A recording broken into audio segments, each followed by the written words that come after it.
This presentation will present the key components in fluid and electrolyte homeostasis and electrolyte imbalances, including the effects on the body. Fluid in the body flows in the arteries, which carry the blood away from the heart, veins, which carry blood towards the heart, and in the lymph vessels. The fluid can also be secreted into specialized compartments, such as joints, cerebral ventricle, and intestinal lumens.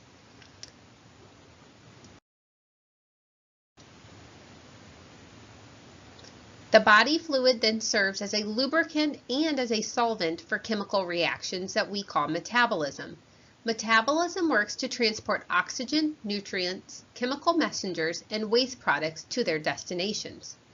They also play an important role in temperature regulation.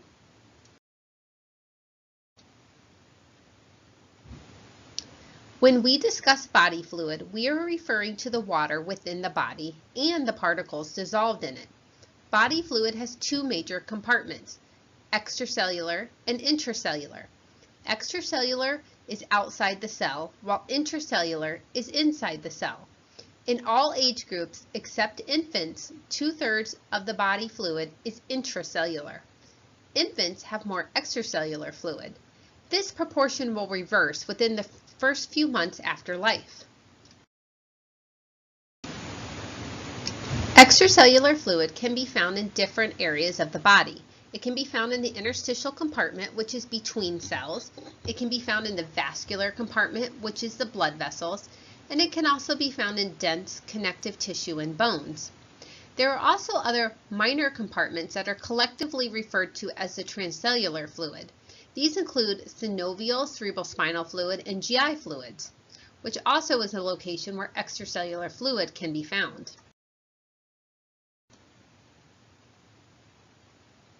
The fluids in various body compartments have different compositions, although the particle concentration may be equal. Total body water is the total amount of water in all the fluid compartments. These percentages of body weight, that is water, vary according to a person's age and proportion of body fat.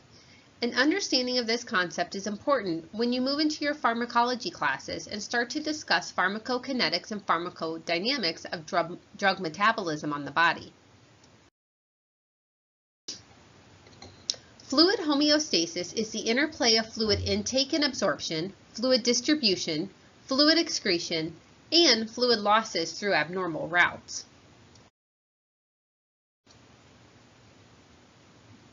Fluid intake is the entry of fluid into the body from any route. This can include oral, rectal, IV, interosseous. Those are the most common.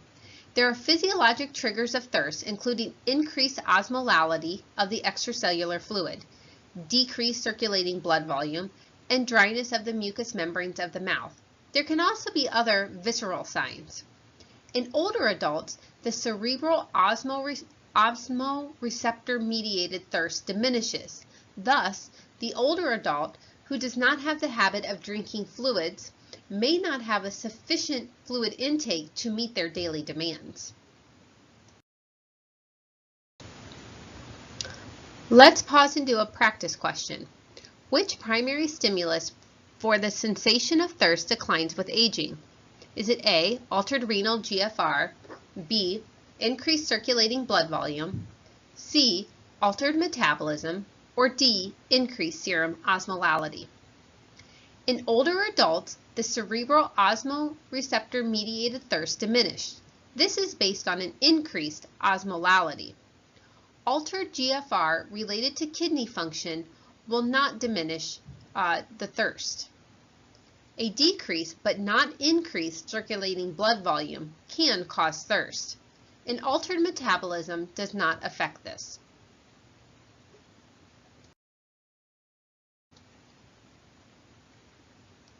At the capillary level, there are two forces which work to move fluid from the capillaries into the interstitial compartment. These are capillary hydrostatic pressure and interstitial fluid osmotic pressure. Capillary hydrostatic pressure is the outward push of the vascular fluid against the capillary walls.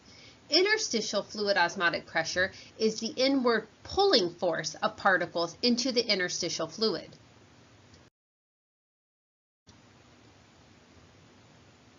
There is also two forces that tend to move fluid from the interstitial compartment into the capillaries. That is, osmotic pressure and interstitial fluid hydrostatic pressure. Osmotic pressure is the inward pulling force of particles in the vascular fluid. Interstitial fluid hydrostatic pressure is the outward push of interstitial fluid against the outside of the capillary walls.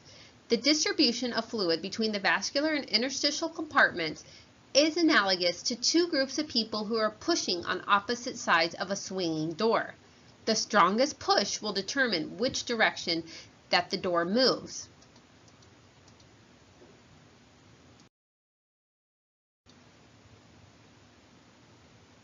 This figure below shows factors that influence body fluid distribution. Fluid distribution between the vascular and interstitial compartments is the net result of filtration across a permeable capillaries. The distribution of fluid between the interstitial and intracellular compartments occurs by osmosis rather than by filtration. Distribution of fluid between the interstitial and intracellular compartments occurs by osmosis rather than by filtration, as was fluid distribution between the vascular and interstitial compartments. Cell membranes are semipermeable membranes. This means that they are permeable to water but not to electrolytes. Water can freely move through the cell membrane, but electrolytes and other particles cannot. When there is a difference in the particle concentration inside and outside the cell, this is because particles cannot move freely. And when you see that difference in particle concentration inside and outside the cell, that's what we refer to as osmolality. Water can rapidly cross across the membrane to equalize the osmolality inside and outside the cell. Osmosis occurs when the intracellular osmotic pressure and the interstitial fluid osmotic pressure become equal. The direction of movement of water by osmosis is determined by the particle concentrations on the two sides of the semipermeable cell membrane. If the osmolality of the interstitial fluid becomes higher than the particle concentration inside the cell, then water will move by osmosis from the cell to the interstitial fluid to equalize the osmolality in the two compartments. However, if the osmolality of the interstitial fluid becomes lower than the osmolality of the intracellular fluid, then water will move from the interstitial compartment to the intracellular compartment to equalize the osmolality.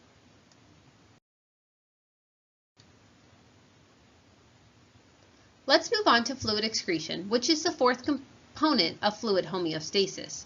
Fluid is normally excreted through the urinary tract, bowels, lungs, and skin.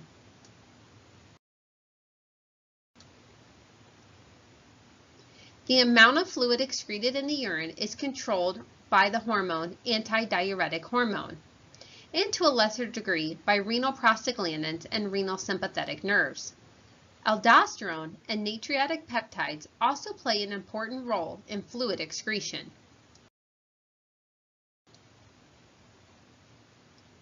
So let's dive into antidiuretic hormone. ADH is synthesized by cells in the hypothalamus. The release of ADH occurs from the posterior pituitary gland. There are some factors that will influence the release of ADH, and this includes increased osmolality of the extracellular fluid, a decreased circulating fluid volume, pain, nausea, and physiologic and psychological stressors.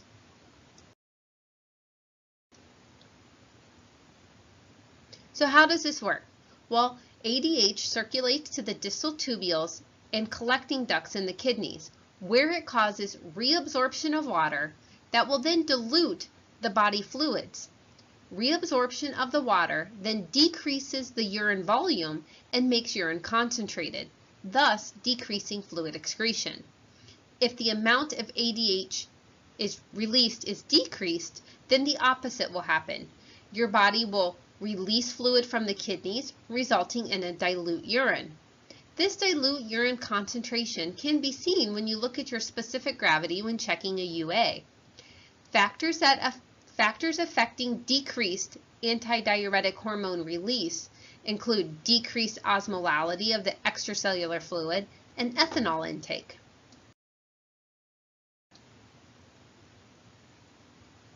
Aldosterone is that other key hormone that I mentioned before, and it influences urine volume. Aldosterone is synthesized and secreted by cells in the adrenal cortex. The major stimuli for the release of aldosterone is angiotensin II and increased concentrations of potassium ions in the plasma. Aldosterone causes the renal tubules to reabsorb sodium and water, which then expands the extracellular fluid volume. When more aldosterone is secreted, the urine volume is smaller. Decreased secretion of aldosterone causes a larger urine volume.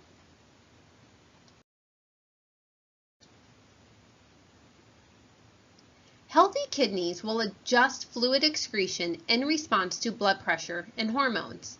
Aldosterone induces kidneys to conserve water and salt, which then expands the extracellular fluid volume.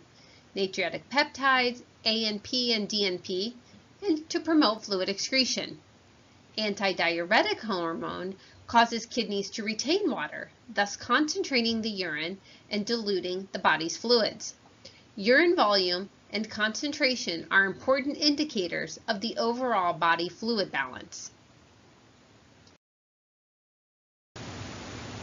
When a patient has a pathophysiologic condition, they will often experience fluid losses through abnormal routes. This can include emesis, tubes and cavities of the body, such as the GI tract, hemorrhage, drains and fistulas, wounds, and through procedures such as paracentesis. If the body's physiologic mechanisms are functioning well, the process of fluid homeostasis will maintain normal fluid body status. If fluid intake is large, then the fluid excretion increases by mechanisms that we previously discussed. It is when there is a process that interferes with normal fluid homeostasis, or if the normal process becomes overwhelmed, then a fluid imbalance can occur.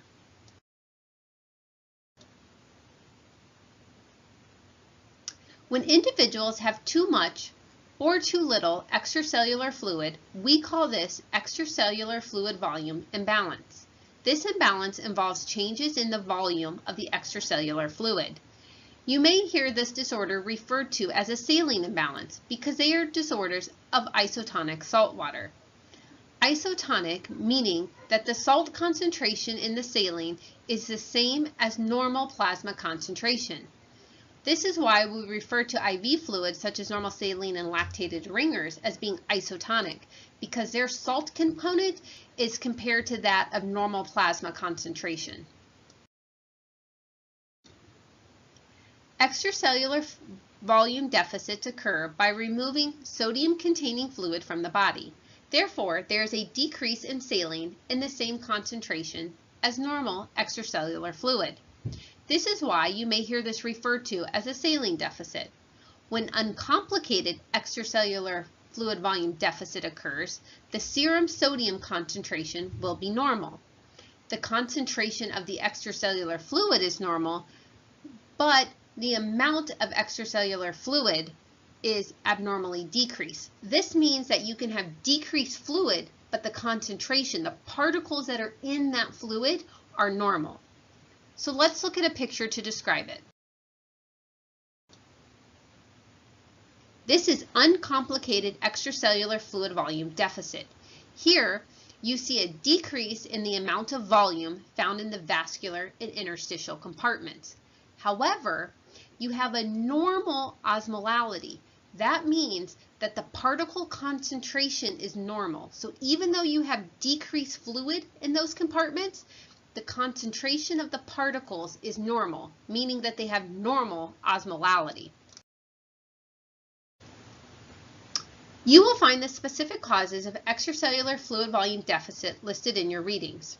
It is important to note that all causes of extracellular fluid volume deficit involve the removal of sodium-containing fluids from the extracellular compartment.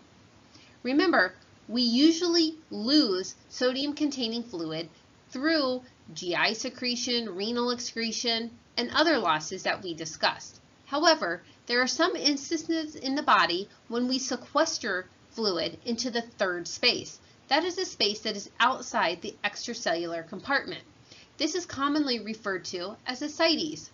We can see this condition when the patient have extracellular fluid volume deficit, but they look puffy, as in with ascites, and this is a clinical condition that we call ascites. We see this in patients that are immobile after surgery is the most common. So what are the signs and symptoms that we'll see in a patient that's experiencing an extracellular fluid volume deficit?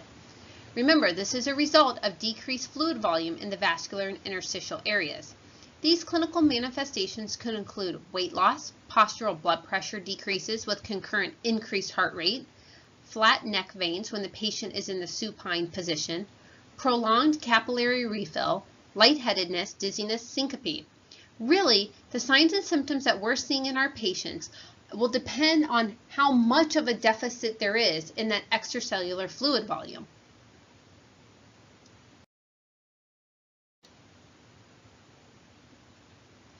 Extracellular fluid volume excess is essentially the opposite of extracellular fluid volume deficit. This occurs when the amount of extracellular fluid is abnormally increased. Both the vascular and interstitial areas have too much isotonic fluid. When there is uncomplicated extracellular fluid volume excess, then the concentration of the extracellular fluid is normal, but there is an excessive amount of fluid present. Let's look at a diagram. Here is the extracellular fluid volume excess that's uncomplicated. That means that there's increased volume of the extracellular fluid in the vascular and interstitial compartments. However, the concentration of the particles within these spaces is normal. Therefore, they again have a normal osmolality.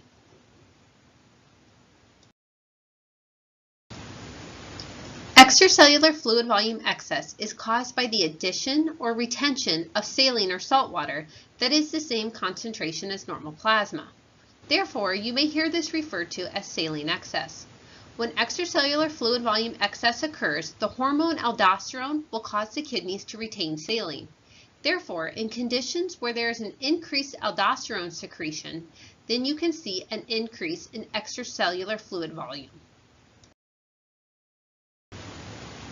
Additional causes of extracellular fluid volume excess include excessive infusion of isotonic solution, such as lactated ringers or normal saline.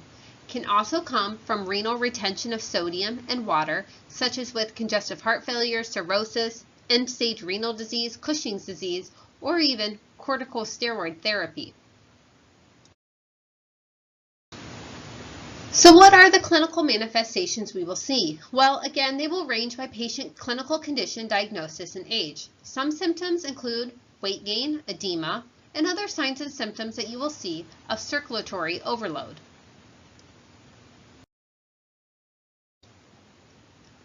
In contrast to extracellular fluid volume disorders, the imbalances of body fluid concentration disorders are of how concentrated the extracellular fluid is. Body fluid concentrations reflect the osmolality of the body fluids. Imbalances of body fluid concentration are recognized by abnormal serum sodium concentrations. Remember that the normal serum sodium concentration is 135 to 145 milliequivalents per liter. When serum sodium concentration is below the limit of normal, we refer to this as hyponatremia.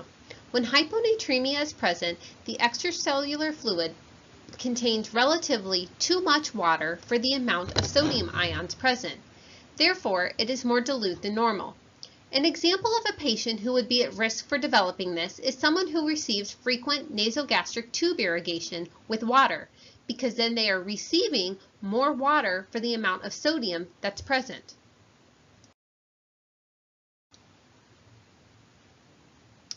Hyponatremia is caused by factors resulting in excess water in proportion to the salt of the extracellular fluid. Serum sodium concentrations reflect the osmolality of the blood. Reduced serum sodium concentrations in hyponatremia indicate that the extracellular fluid has a reduced osmolality, meaning that it's too dilute. This results in swelling of the cell. You may hear hyponatremia referred to as hypotonic syndrome, hypoosmolality, or water intoxication when you're in the clinical setting. There are two primary causes of hyponatremia. The first is prolonged or excess release of antidiuretic hormone, as that you can see with SIADH, which is the symptom of inappropriate antidiuretic hormone, or when the water intake exceeds that as normal. Water intake that exceeds normal can occur in an infant when their formula is not being mixed properly. When you mix up the ratio of water to formula, then the water becomes too dilute, the infant takes in more water for the ratio, and they can become hyponatremic. The second cause is when the body loses more salt than water. If salt is removed and water remains, then the extracellular fluid volume will become dilute and hyponatremia will occur. This can occur when marathon runners lose salt through heavy sweat and gain water from excessive water intake. Okay, so this picture depicts what happens with cell swelling in hyponatremia. When you have a decreased amount of sodium in the extracellular space, you have decreased osmolarity. So then what happens is that water is going to move into the cell by osmosis, because the body's trying to equalize that osmolarity both inside and outside the cell. So what happens is more water is getting pulled into the cell and the cell is going to swell. Now this is important because those cells are everywhere in the body. So if you have a patient that's hyponatremic and their cells in their brain start to swell, then you're going to start to see clinical manifestations of increased cerebral pressures because of that cell swelling that occurs in hyponatremia. So what does hyponatremia look like clinically? With mild hyponatremia, the symptoms may vary from malaise, vomiting, and headache to the extreme cases that we see of hyponatremia, which involve confusion, lethargy, seizures, coma, and even herniation. Hypernatremia is when the serum sodium concentration is above the limit of normal, which is 145 milliequivalents per deciliter. Remember, hypernatremia is present when the extracellular fluid volume contains relatively too little water for the amount of sodium ions that are present. Therefore, things are too concentrated. In the clinical setting, you may hear hypernatremia interchanged with the term water deficit, hypertonic syndrome, or hyperosmolality.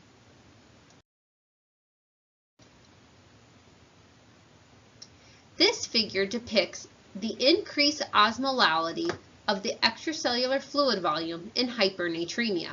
This is what causes water to be removed from the cell and the cell will shrivel up.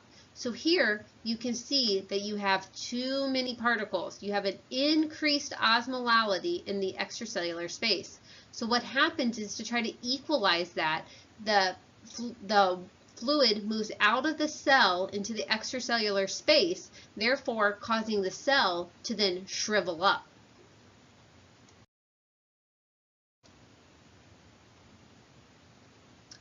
Hypernatremia occurs when there is a gain of relatively more salt than water, or when the body loses more water than salt.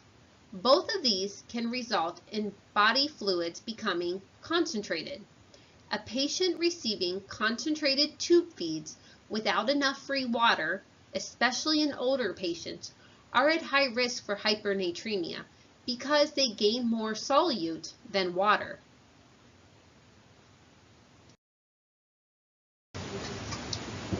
Symptoms that we see in patients with hypernatremia range from thirst, confusion, and lethargy to seizures, coma, and death. These symptoms are similar to those seen in hyponatremia.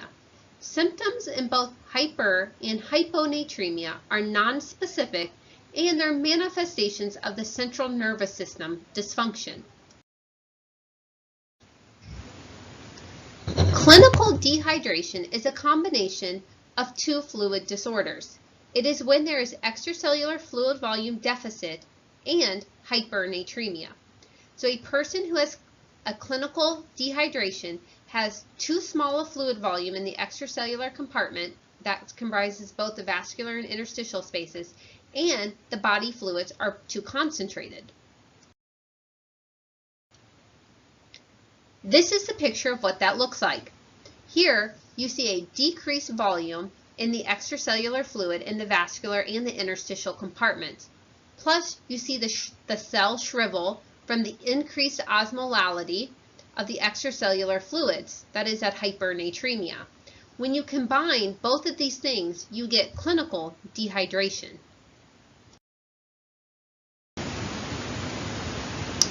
Clinical dehydration commonly occurs in individuals who have vomiting and diarrhea and do not know how or are unable to replace the salt and water that is exiting the body. The fluid excreted in diarrhea and lost by vomiting, plus normal daily losses through respiratory, skin, and urine excretion, is equivalent of the hypotonic sodium-containing fluids. Removal of the saline portion of this fluid from the body causes that extracellular fluid volume deficit, and then removal of the extra water from the body causes the hypernatremia. The combination of these two things result in clinical dehydration. As you can probably imagine by now, the signs that you see clinically are related to both the two problems going on, the hypernatremia and the extracellular fluid volume deficit. Things that you see include decreased urine output, decreased skin turgor, decreased blood pressure, and an increased heart rate. Here are some more signs and symptoms on this page that you can look at, including I've specified out for you infants. In infants, you see things like a sunken fontanelle.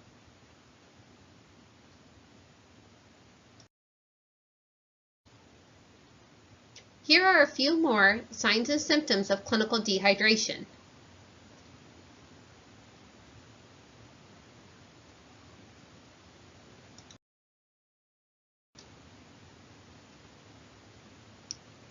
Edema. Edema is an excess of fluid in the interstitial compartment. It can manifest of extracellular fluid volume excess, or it may arise from other mechanisms. An increase in the forces that move the fluid from the capillaries into the interstitial compartment, or decrease in forces that move fluid out of the interstitial compartment into the capillaries will cause edema. This is because there is an alteration in the normal fluid distribution between the vascular and interstitial compartments. Edema can arise from increased capillary hydrostatic pressure, increased interstitial fluid osmotic pressure. This edema can be localized or generalized. When increased capillary hydrostatic pressure is caused by an increased extracellular fluid volume, there's an accompanying inflammation and venous congestion. Increased interstitial fluid osmotic pressure occurs when the inflammation increases the vascular permeability and the proteins then leak into the interstitial fluid. Lymphatic drainage normally removes minute amounts of proteins that enter the interstitial fluid. If you have a blockage of lymphatic drainage from tumors, parasites, or lymph nodes that cause edema, then the interstitial accumulation of protein increases the interstitial fluid osmotic pressure. In Figure A, you see a picture of normal capillary filtration. In Figure B, you see increased capillary hydrostatic pressure. With increased capillary hydrostatic pressure, there is a pushing of fluid outward against the capillary wall. Clinical conditions can cause this. In right-sided heart failure, there is sodium and water retention by the kidneys, which then increases the extracellular fluid volume. In addition, venous congestion occurs due to the failing right side of the heart. Both of these factors cause increased capillary hydrostatic pressure and result in edema. In Figure C, you see increased interstitial fluid osmotic pressure. With increased interstitial fluid osmotic pressure, this is normally a weak force that tends to pull fluid out of the capillary. In clinical conditions where there is increased interstitial fluid osmotic pressures, that results in edema. The most common is inflammation, because this causes an increased vascular permeability. In Figure C, you see a tumor blockage from the lymphatic drainage. Lymphatic drainage normally removes fluid and protein from the interstitial space. Clinical conditions that block lymphatic drainage cause edema. This blockage causes proteins leaving the capillaries to be trapped in the interstitial space. In Figure E, you see a decreased capillary osmotic pressure. With decreased capillary pressure, there is a pulling of the fluid back into the capillary. Plasma proteins such as albumin are most important contributors to this capillary osmotic pressure. Time to do another practice question. A patient has edema. What could have caused the edema? A. Increased interstitial fluid osmotic pressure. B. Overuse of potassium-wasting diuretic medications. C. Hypernatremia combined with fluid volume deficit. Or D. Excessive production of A and B type natriuretic peptides. The correct answer is A. Edema may arise from increased capillary hydrostatic pressure. It can also arise from increased interstitial fluid osmotic pressure, blockage of lymphatic drainage, or decreased capillary osmotic pressure. Overuse of diuretic medications would cause hypokalemia and fluid loss, but not edema. Clinical dehydration is the combination of extracellular fluid volume deficit and hypernatremia, and natriuretic peptides promote fluid excretion in the urine.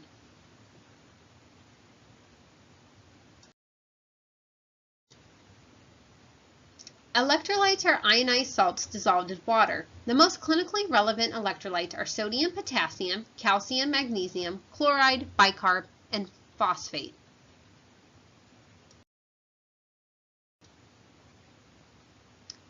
The concentration of an electrolyte in the plasma is different from the concentration inside the cell.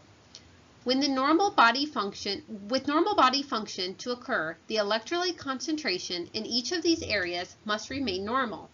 In the clinical setting, the plasma, also known as the serum concentration of electrolytes, is what we measure.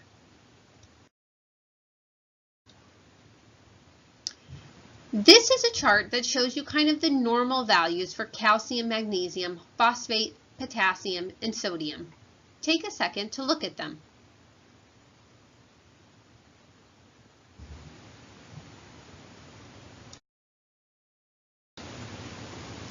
The concentration of an electrolyte in the plasma is a result of four processes: intake, absorption, distribution, and excretion. Electrolyte intake normally occurs orally through food and drink. This is altered in the critically ill and can occur through IV fluids, TPN, and supplemental tube feeds. Electrolyte absorption, if an electrolyte is taken via the oral gastric route, it must be absorbed before it can become physiologically useful. Some electrolytes, such as potassium, require concentration gradients for absorption to occur. The contents of the gastric tract and some medications can alter the absorption of these electrolytes. Surgically removed portions of the gastrointestinal tract can decrease electrolyte absorption.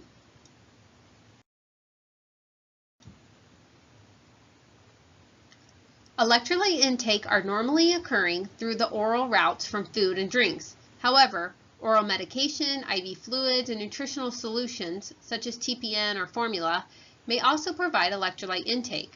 Often clinicians forget that blood transfusions provide significant amounts of electrolytes. In addition, a patient with nasogastric or postpyloric feeding tubes and G-tubes can also receive electrolytes from this route.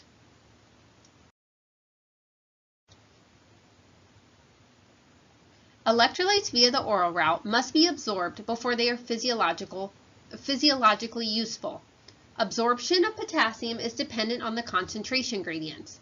Calcium is dependent on the availability of binding proteins, which is influenced by the activity of vitamin D. There are agents within the GI tract that bind electrolytes and prevent them from being absorbed. For example, undigested fat in the intestines will bind calcium and magnesium ions contained in food and prevent them from being absorbed. The pH of the intestinal contents will also affect the absorption, as well as this is important for patients who are having part of their GI tract removed, such as with ileostomies or colostomies. Important to remember that when those portions of the GI tract are removed, it will affect the absorption of electrolytes. All fluid compartments within the body have electrolytes. The intracellular fluid has higher concentrations of potassium, mag, and phosphate. The extracellular fluid compartment is higher in concentrations of sodium, chloride, and bicarb. The distribution of fluid and electrolytes in the extracellular fluid can be influenced by hormones such as epinephrine, insulin, and parathyroid hormone. Medications can also affect this as well.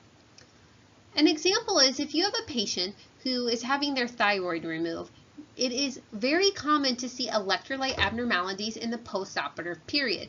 This is related to the shifts in the parathyroid hormone.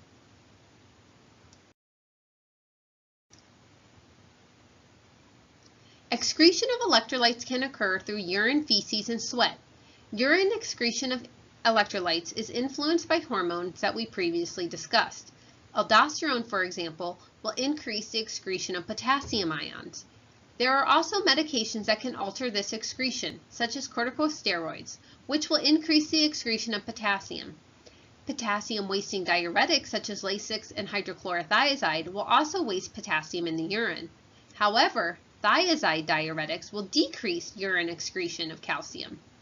If a patient was to develop diarrhea, this can also have an effect on the increased excretion of potassium and magnesium in the feces.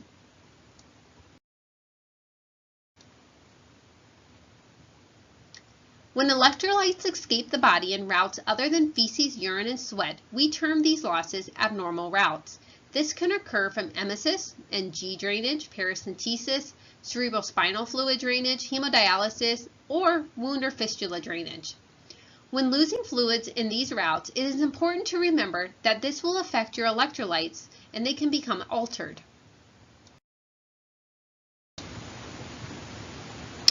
Electrolyte imbalances can occur for many reasons. If you have an excess, it can be because of an increased intake or increased absorption of electrolytes, a shift of the fluid from the electrolyte pool into the extracellular fluid, or a decreased excretion of electrolytes. The flip is if you have a deficit. This can occur, an electrolyte deficit. This can occur from a decreased intake or decreased absorption of the electrolytes, a shift from the extracellular fluid of electrolytes into the electrolyte pool. There can be increased excretion of electrolytes, or they could be losing their electrolytes through the abnormal routes that we previously discussed. Now we're going to move on to talk about specific electrolytes. Let's start with potassium.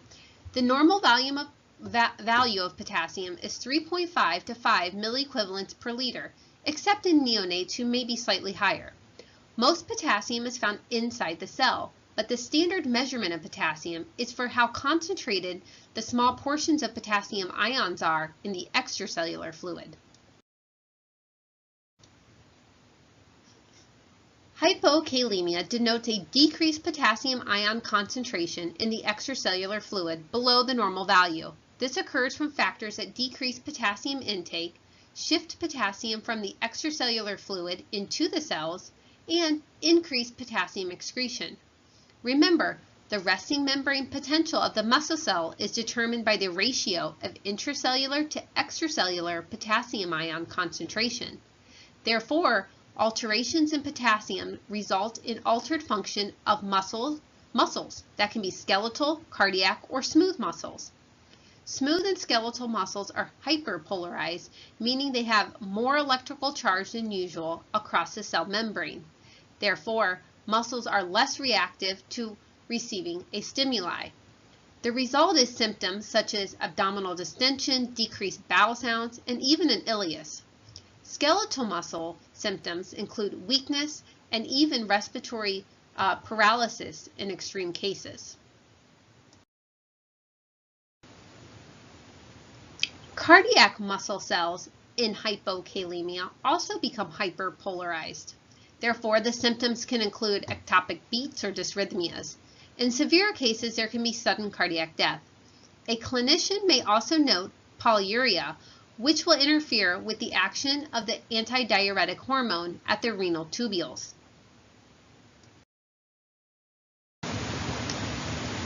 When serum potassium concentration is greater than 5 milliequivalents per liter in the extracellular fluid compartment, we term this hyperkalemia.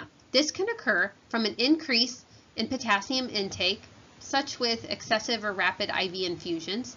It can occur from a shift of potassium ions from the cell to the extracellular fluid compartment. You can see that with acidosis or crushing injuries. Or there can be a decreased potassium excretion.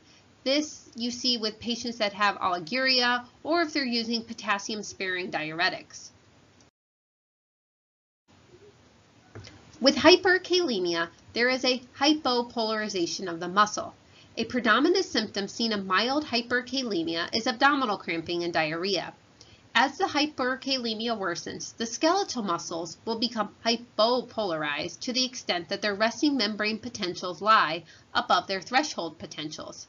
This means that once that muscle discharges and works, they're unable to contract again.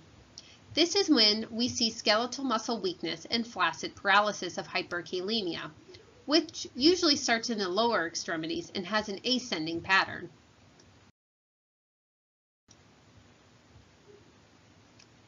Calcium. Calcium is present in the plasma in three forms. It can be bound to the plasma protein, such as albumin.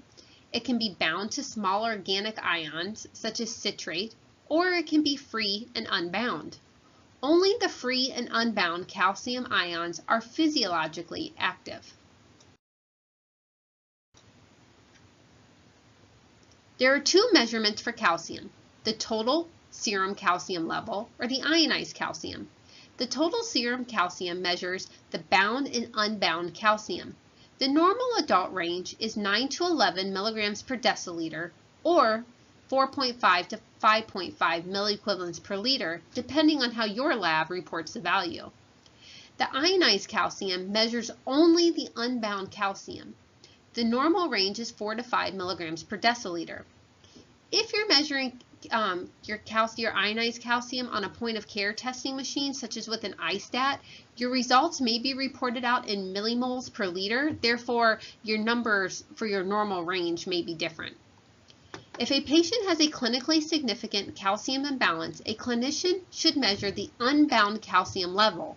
Therefore, you would know to appropriately order ionized calcium levels.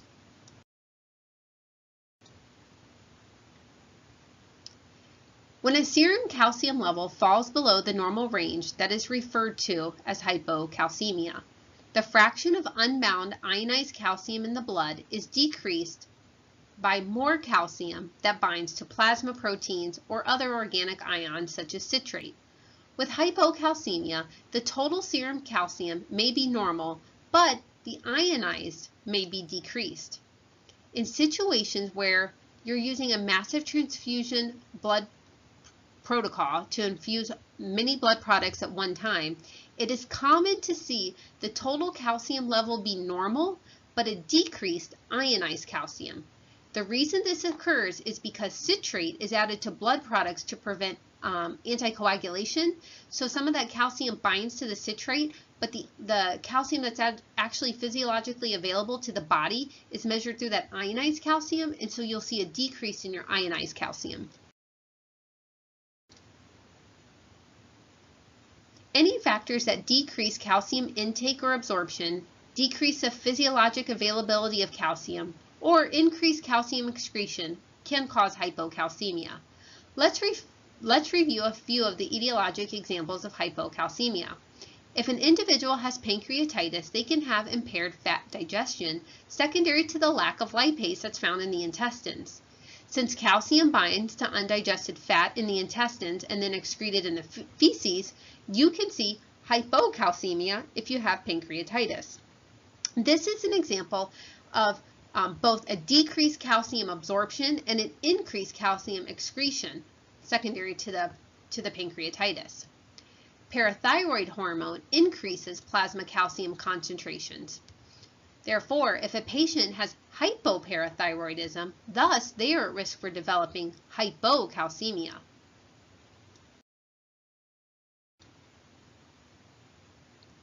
Calcium helps to determine the speed of ion fluxes through the nerve and muscle cell membranes. With hypocalcemia present, those increased neuromuscular excitability that's present with clinical manifestations of positive Trousseau sign, a positive Chvostek sign, muscle cramping and twitching, and paralysis in severe cases. In addition, a patient may exhibit hyperactive reflexes, tetany, seizures, or other cardiac dysrhythmias in severe cases. Hypercalcemia is when the serum concentration rises above the upper limits of normal, which is usually 11 milligrams per deciliter or 5.5 milliequivalents per liter. This level indicates an elevation of calcium found in the extracellular fluid compartment. Hypercalcemia occurs because of factors that increase calcium intake or absorption, cause a shift of calcium from the bones to the extracellular fluid compartment, or decrease calcium excretion. An example would be hyperparathyroidism causes hypercalcemia. Parathyroid hormone shifts calcium out of the bones, therefore if your parathyroid hormone is overactive, you will see hypercalcemia. With hypercalcemia, there is decreased neuromuscular excitability. Therefore, the clinical manifestations are related to this decreased excitability. Some of the symptoms we see are muscle weakness, diminished reflexes. You can see anorexia, nausea, emesis, fatigue, constipation. There can be cardiac dysrhythmias, pathological fractures, or renal calculi that occur in patients. Now we're going to move on to magnesium. Normal serum magnesium concentration is 1.5 to 2.5 milliequivalents per liter. This may have slight variations based on your individualized institutions. Like calcium, magnesium can be bound, which is physiologically inactive, and unbound, which is physiologically active. Plasma magnesium imbalances occur concurrent with or in absence of total body magnesium levels.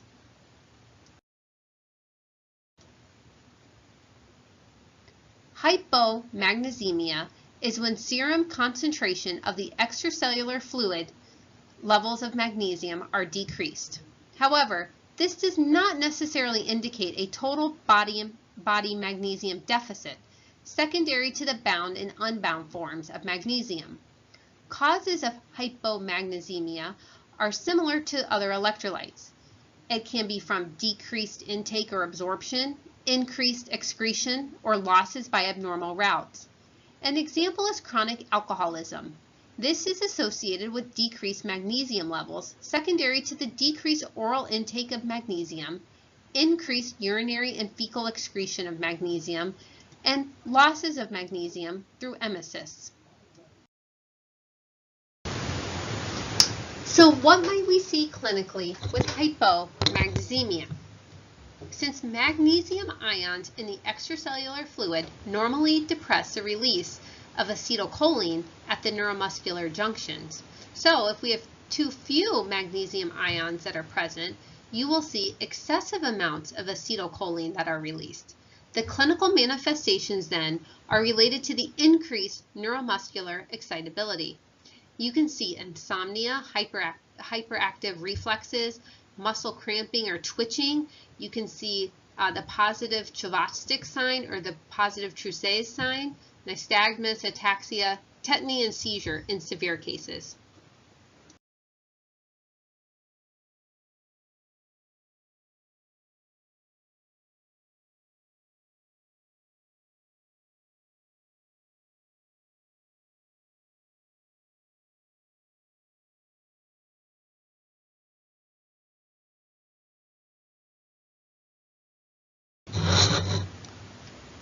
This is normal versus hypermagnesemia. The figure A is the one we looked at before, when there is a normal magnesium concentration that suppresses the release of acetylcholine at the neuromuscular junction. In figure B, there is less acetylcholine being released at the neuromuscular junction. This causes decreased neuromuscular excitability with hypermagnesemia.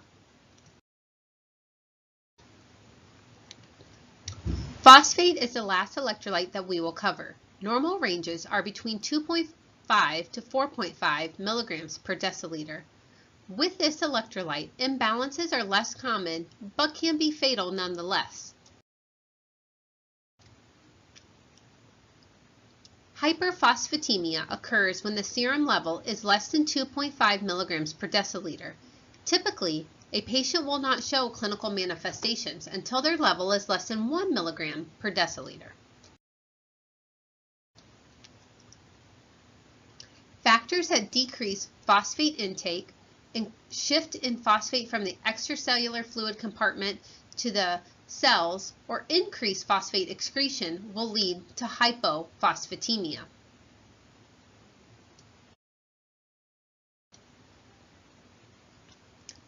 Phosphate is a very important component of ATP. The signs and symptoms seen in severe hypophosphatemia are due to decreased levels of ATP within the cells. Another contributing factor is tissue hypoxia that can occur in the red blood cells with severe hypophosphatemia. All of the signs and symptoms listed occur with severe hypophosphatemia. It includes seizures and coma, impaired cardiac function. You can see hemolysis. You can see diminished reflexes, muscle aches and weaknesses.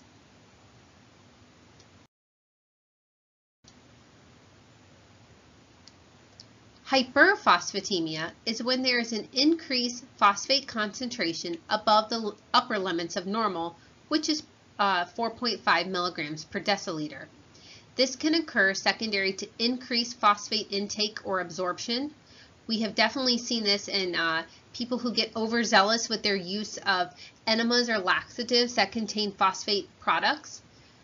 It can occur if there's a shift of phosphate from the cells to the extracellular fluid.